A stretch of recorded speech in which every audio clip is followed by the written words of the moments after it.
tem dado para ele muitos bens materiais, o Senhor tem prosperado a família dele, o Senhor tem prosperado a família de Jó. E a Bíblia diz que Deus permitiu que Satanás tocasse em tudo que Jó tinha.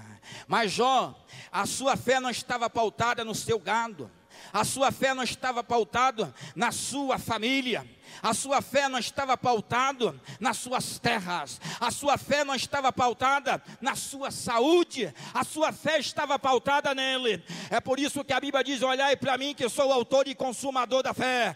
Quem olha para ele anda sobre as águas, quem olha para ele anda sobre as suas dificuldades, quem olha para ele atravessa, como Miriam cantou, ele atravessa cantando e louvando o bem, dizendo, porque olha para ele em momentos adversos. Porque a Bíblia diz que o diabo, ele é o nosso acusador, ele é o nosso acusador. Lá em Apocalipse 12 diz que ele vive nos acusando dia e noite. Mas a Bíblia diz também, lá em 1 João 2,1, dizendo: filhinhos, estas coisas eu vos escrevo, para que ninguém pequeis. Se porém alguém pecar, nós temos um advogado. Esse advogado, ele é excelente. Esse advogado é Jesus de Nazaré. Mas a Bíblia diz que Jó, no momento da sua dificuldade, alguém dizia assim: olha, esse teu Deus te abandonou, esse teu Deus te deixou na dificuldade. Irmãos, a Bíblia diz que nós não devemos estranhar a dificuldade que nos venha, a dificuldade que quem sabe você está passando nessa tarde, quem sabe o vale que você está atravessando nele, é para a glorificação do nome do Senhor, é para a adoração do nome do Senhor. Essa dificuldade que quem sabe você está passando na sua família, Deus vai te dar a vitória, e você vai glorificar a Deus lá do outro lado, e o inimigo vai estar sendo mais uma vez envergonhado. Foi o que aconteceu com a vida do patriarca. E a Bíblia diz que alguém chegava e dizia assim: ei, amaldiçoa esse teu Deus e morra, porque a mulher dele não era crente. Irmão, dura coisa é você viver perto de incrédulo. Eu quero aproveitar aqui e abrir um parênteses. Eu não sei por que muitas das vezes a nossa mocidade, entre um e acolá, entre um outro ali, eles caem na simplicidade de casar ou até mesmo namorar, de manter um relacionamento com pessoas que não têm a sua mesma fé. É jugo desigual. Uma pessoa que vive um jugo desigual, a sua fé vai diminuindo. Não, pastor, o meu desejo é casar com ela e trazer ela para dentro da igreja e ela ser crente. Não, pastor, meu desejo é casar com ele e ele vir para dentro da igreja e ele aceitar. Talvez isso não pode acontecer, talvez dá certo, mas a Bíblia nos ensina que nós não devemos viver o jugo desigual. O patriarca Jó, ele teve essa dificuldade. No momento da dificuldade, ele não teve a ajuda da sua companheira. No momento da dificuldade, ele não teve o ombro amigo da sua fiel companheira. Ele não teve ali o acompanhamento da sua esposa. Dura coisa é quando a nossa mocidade, é quando uma pessoa envolve com a outra que não tem a mesma fé, pessoas que não têm o mesmo temor de Deus, pessoas que não agradam a Deus. Mas a Bíblia diz que nós não podemos viver um jugo desigual. Mas no momento da dificuldade daquele patriarca, diz a Bíblia que aquela mulher dizia: olha, moço, olha, meu senhor, olha, meu marido, eu vou te dar um conselho. E amaldiçoa esse teu Deus e morra, porque ele já te abandonou, ele já te deixou na chapada, ele já te deixou longe da sua glória. Mas a Bíblia diz que ele respondeu como Abacuque, dizendo: olha, mulher, tu falas como uma louca, tu não conheces esse Deus que eu sirvo, tu falas como uma louca. Nu eu vim, nu eu voltarei, mas eu continuarei adorando o Deus de Abraão, o Deus de Isaac, o Deus de Jacó. Quem tem vida abundante adora, quem tem vida abundante adora a Deus, independentemente de ser à tarde, independentemente de qualquer pessoa. Quem tem vida abundante sente a presença de Deus, quem tem vida abundante adore a Deus. Alagai xeremam tecouvianai. Abacuque tinha uma vida de abundância na presença de Deus. A vida de abundância na presença de Deus é quando uma pessoa, ela não tem medo, ela não tem reservas para procurar o Senhor. Quantas pessoas que nós podemos contar, tiveram uma vida de aberração, uma vida de dificuldade, mas hoje eles deram a volta por cima. Todas as vezes que eu vou pregar, em alguns lugares, que às vezes existem algumas pessoas que não me conhecem, quando o Senhor me salvou, o Senhor falou comigo: filho, aonde é que você for, conta parte, ou até mesmo tudo do testemunho que eu fiz na sua vida. Existem muitas pessoas que promovem testemunhos para se autogloriar, ou até mesmo para adquirir fama. Esta semana, eu conversava com um colega, e ele dizia que aconteceu aqui no estado, um moço, um grande jovem, um jovem que estava vivendo uma vida na presença de Deus, mas de repente ele queria fama, de repente ele queria sair nos convites populares, e ele então começou a fazer falcatruas, aquilo que não agrada a Deus, fazendo que estava tirando pedra de rim das pessoas, mas na verdade ele portava umas pedras nas suas mãos, e ele foi preso em uma cidade do estado de Goiás por essa semana. Mas o testemunho verdadeiro, o Senhor quando me salvou, eu era um jovem, eu vivia até os meus 10 anos de idade. O meu pai era macumbeiro, a minha mãe também era macumbeira. E os meus 10 e 11 anos, eu tomava passe, eu vivia no terreiro de macumba, no terreiro de umbanda, quimbanda. Eu fui ensinado com aquilo ali, mas quando foi em 92 para 93, o Senhor me achou, e eu levantei a minha mão cansada, sem ir e sem contenda, e aceitei Jesus como meu Salvador.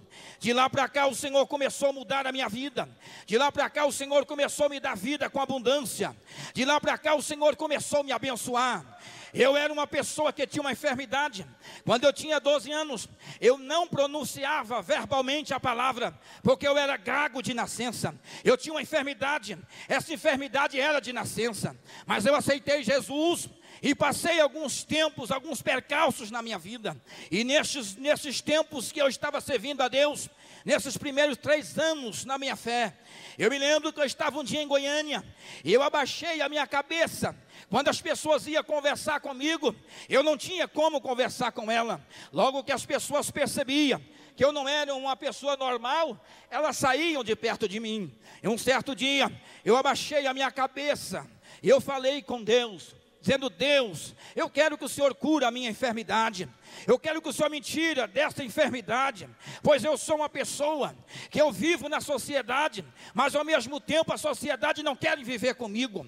Quando ela descobre que eu tenho essa enfermidade, as pessoas se afastam de mim. Eu então comecei a falar com Deus. É por isso que a Bíblia diz: clama a mim que eu responder-te-ei, que eu anunciar-te-ei coisas grandes e ocultas que você não sabe. Quem clama a Deus, Deus anuncia coisas grandes para ele. Quem fala com Deus, Deus dá coisas grandes para ele. Quem adora a Deus, Deus manifesta a grandeza dele na sua vida. Eu falava com Deus, e naquelas minhas orações era o que eu mais queria. E eu me lembro que um certo dia, eu tinha falado com Deus, e muitos dias nas minhas orações. Um certo dia eu estava ali, e eu já andando nas ruas, e quando eu liberei uma palavra, eu vi que a minha verbalização saiu completa. Eu dizia: o Senhor me curou no meu íntimo.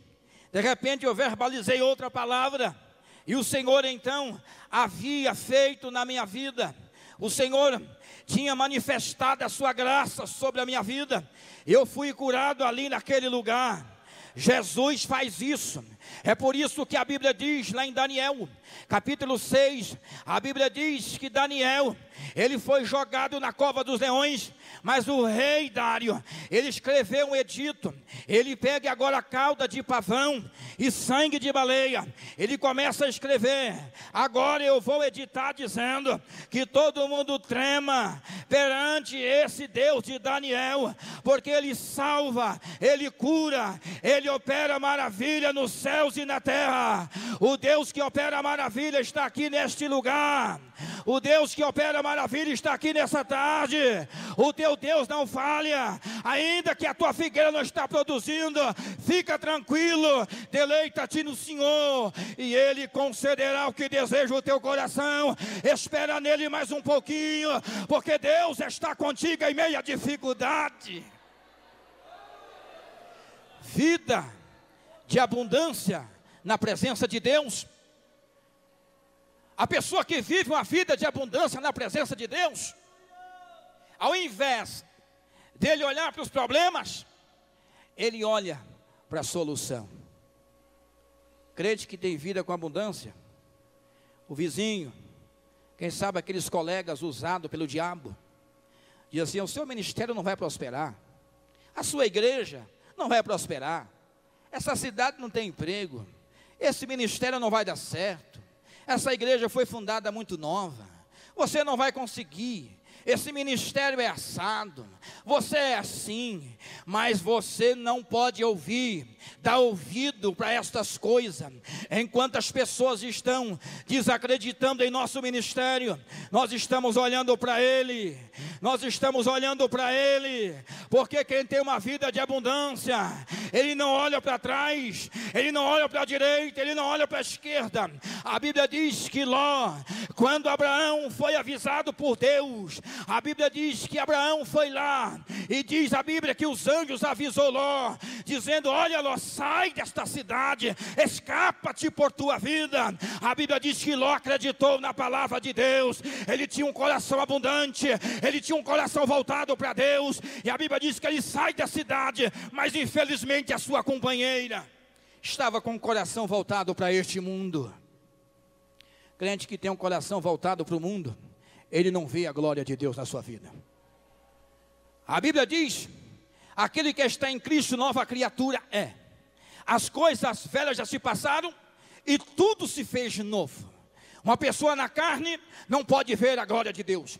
Uma pessoa na vaidade não pode ver a glória de Deus. E a Bíblia diz que a mulher de Ló, ao invés dela olhar para ele, ao invés dela seguir a fé do seu companheiro, mas ela olhou para trás. Quem olha para trás não tem uma vida de abundância. Mas a Bíblia diz que aqueles que olham para o Senhor, aqueles que acreditam na promessa do Senhor, passarás o céu, passarás a terra, mas a minha palavra não hão de passar. Acredite no teu ministério, acredite na palavra de Deus para a tua vida. Se Deus prometeu te abençoar, Ele vai te abençoar. Se Deus prometeu que o teu ministério vai decolar, Ele vai decolar. Se Deus prometeu que vai abençoar a tua família, Ele vai abençoar. Se Deus prometeu que vai salvar a tua casa, Ele vai salvar, porque Deus é Deus, Deus é Deus, Ele não falha. Ele é o guarda de Israel que não dormita, Ele é o guarda de Israel que não dormita. Aragai deremante couvianai decanta lagachai de couvianai. Quem olha para Ele, quem acredita nele, não afunda sobre as águas. Quem olha para Ele, atravessa as tempestades, cantando, adorando e magnificando o nome do Senhor. Mas aquelas pessoas que servem a Deus pelo que Ele faz, que servem a Deus pela cura, que servem a Deus pela fama, que servem a Deus por isso ou aquilo, estas pessoas, elas não têm uma vida com abundância. Eu estava conversando com um cidadão lá na minha cidade. Ele disse: pastor, eu vou pegar o voo aqui, e eu vou para uma grande cidade, e lá eu vou ser curado. E assim ele fez. Eu não tenho nada contra com quem vai buscar a cura de um homem que seja de Deus, mas desde que, se você não for curado, desde que, se você não tiver aquilo que você quer, mas que você continue adorando a Deus. A dificuldade não pode tirar o seu coração de Deus. Aquele moço voltou estarrecido. Quando ele chega na cidade, diz: não, eu não fui curado. Eu acho que Deus não gosta de mim. Acho que Deus não me fez para vencer. Começou a falar uma série de coisas. As pessoas estão sendo induzidas a servir a Deus pelo que Ele faz. Mas quando você é induzido pelo Espírito Santo a viver uma vida santa, uma vida casta na presença de Deus, a dificuldade não tira o seu coração do Senhor. A Bíblia diz que Simeão, ele tinha um coração voltado para o Senhor. A Bíblia diz que Herodes tinha acabado com os templos na época do Simeão, e Simeão estava lá da ordem de Abias, adorando a Deus, dizendo: eu espero em Deus. Foi dito para Simeão, dizendo: olha, Simeão, você não vai morrer enquanto você não ver o Salvador da glória entrar para dentro do templo. E passou 10 meses, nada. Passou um ano, nada. Alguém dizia assim: olha, Simeão, o Messias não vai entrar por essa porta, o Messias não vai entrar por esse templo.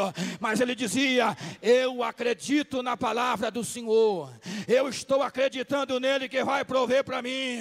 Amanhã ou depois, Deus vai cumprir com a tua promessa na minha vida. E de repente vem Jesus adentrando no templo. De repente vem o menino Jesus. Ele dizia: agora, Senhor, dispensa-me em paz, porque os meus olhos já viu o Salvador da glória. Quem tem vida com abundância, ele tem unção na sua vida. A Bíblia diz que uma menina, essa menina, ela foi para a casa do seu senhor, e ela foi trabalhar como doméstica do lar.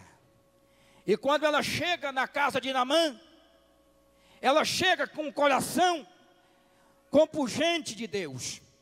Uma pessoa que tem uma vida com abundância, em qualquer lugar que ela esteja, ela está coberta pelo sangue do Senhor. Contando essa história, me fez lembrar aqui um caso que aconteceu em São Paulo. Uma menina saiu do interior, e ela estava no seu coração, ela queria terminar a sua faculdade, mas ela vivia na sua cidade e não tinha muita coisa para lhe oferecer. E ela foi trabalhar em São Paulo, e ela foi trabalhar com a sua patroa, e lá então arranjou esse emprego, e dava para custear a sua faculdade. E ela trabalhando ali naquela casa, ela foi pegando confiança. Mas aquela moça era uma moça virgem, uma moça temente a Deus, crente, sábia, temente ao Senhor, que tinha unção do Espírito Santo.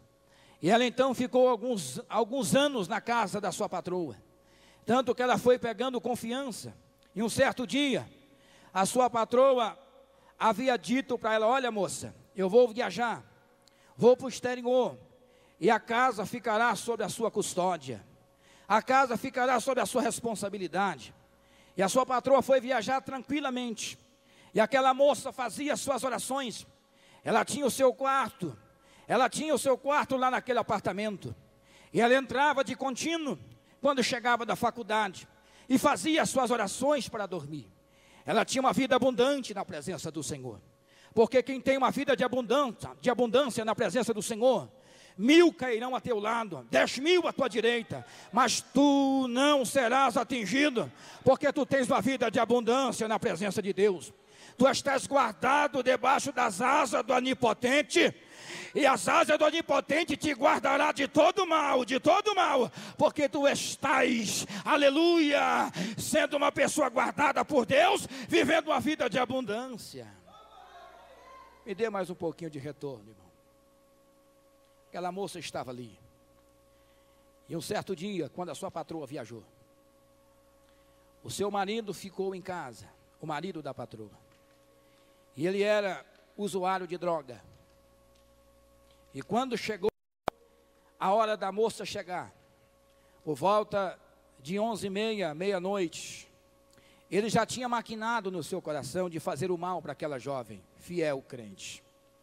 Ele dizia assim: a minha patroa viajou, é hoje que eu vou entrar no quarto dela, é hoje que eu vou me aproveitar dela. E ele tinha cópia do seu quarto, do seu apartamento.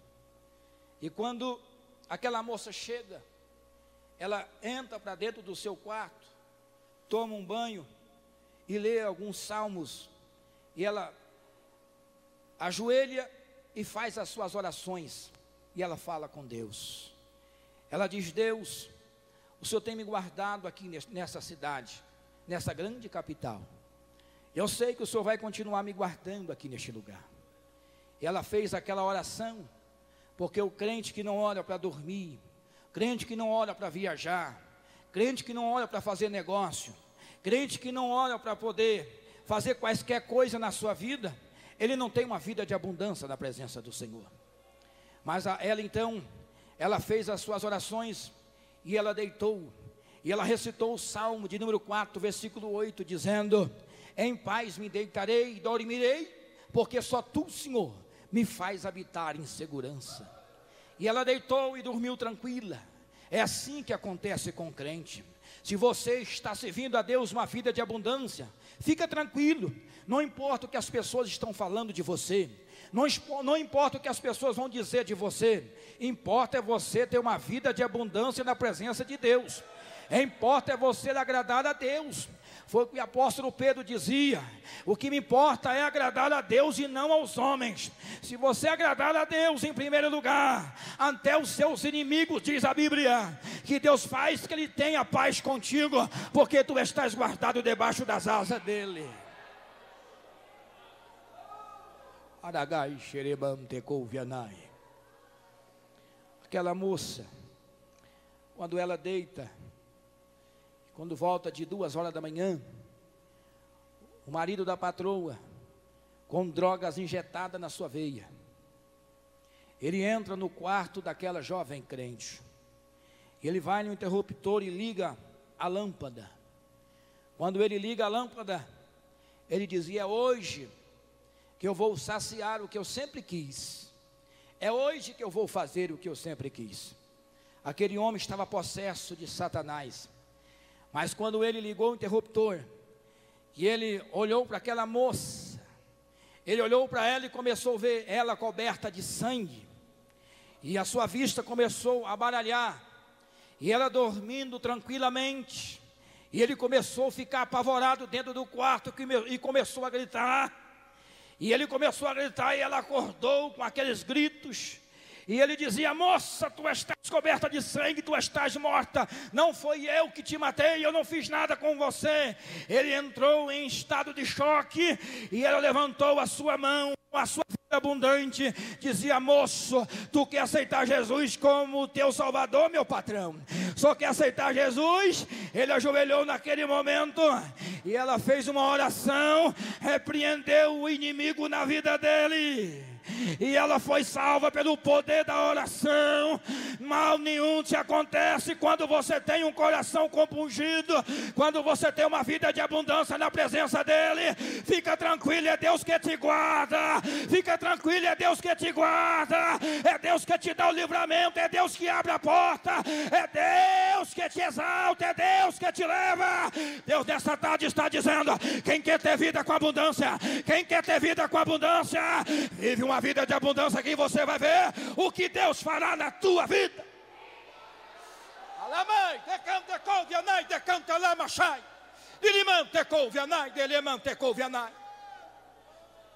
Vida com abundância é o que Deus quer de nós. Que adianta o homem ganhar o mundo inteiro e perder a sua alma?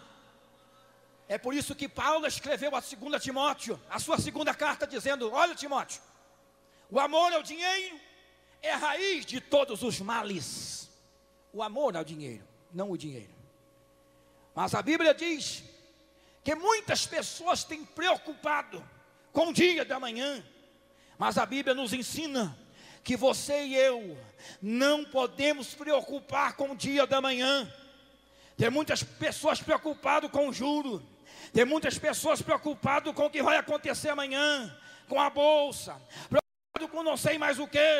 Uma coisa eu pedi ao Senhor, que eu possa morar na casa do Senhor todos os dias.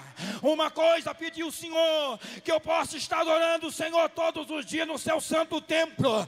Deus te chamou você para viver uma vida de abundância. Deus chamou você para viver uma vida de fé. Deus chamou você para viver uma vida santa na presença dEle. Preocupa em agradar o Senhor em primeiro lugar.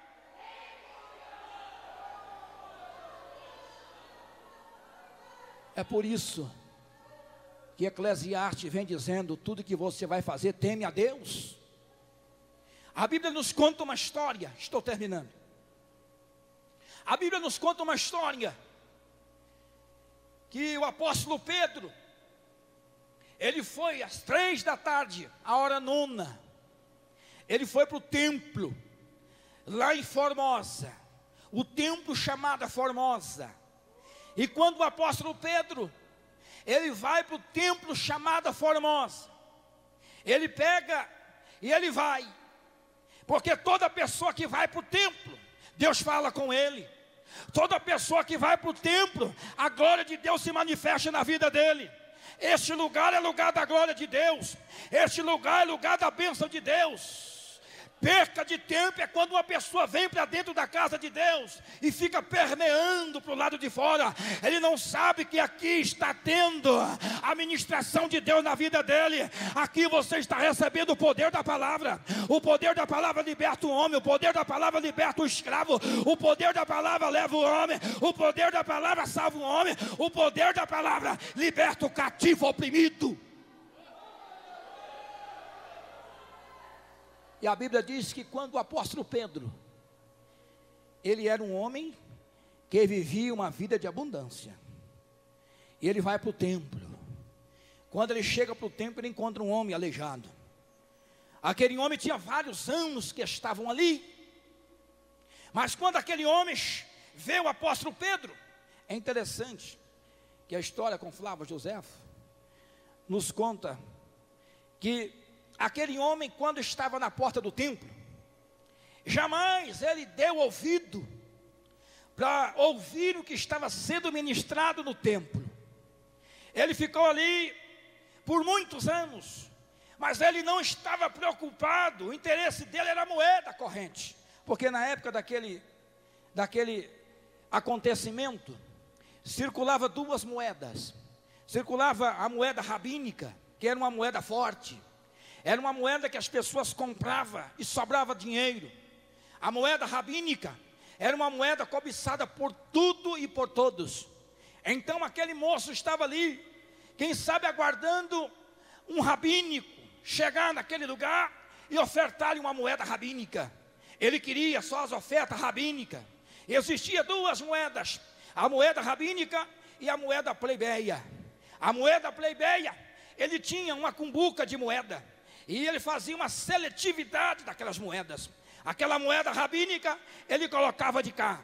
Aquela moeda plebeia, ele colocava do outro lado da sua cumbuca. E ali então, quando ele ia para o templo, ele ia de manhã. Alguém que visse ele ir para o templo dizia: aquele ali é um adorador de verdade.